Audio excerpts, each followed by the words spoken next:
Thanks, Chris. I have no idea who's pitching. Ruggiano! High drive! I ara noves notícies sobre el conflicte de refugiats a Europa.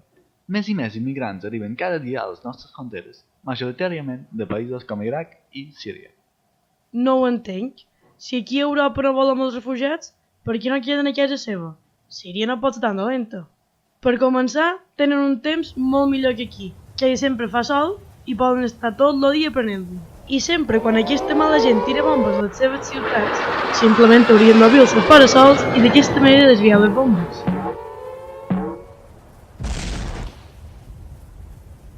I els cràters de les bombes es podrien omplir d'aigua i així tindrien piscines.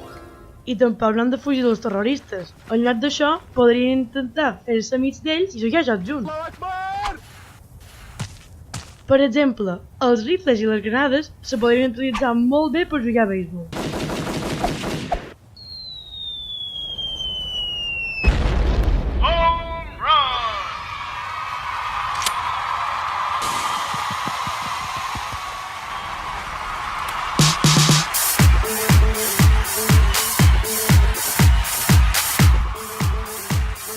Síria, en realitat, no està tan malament.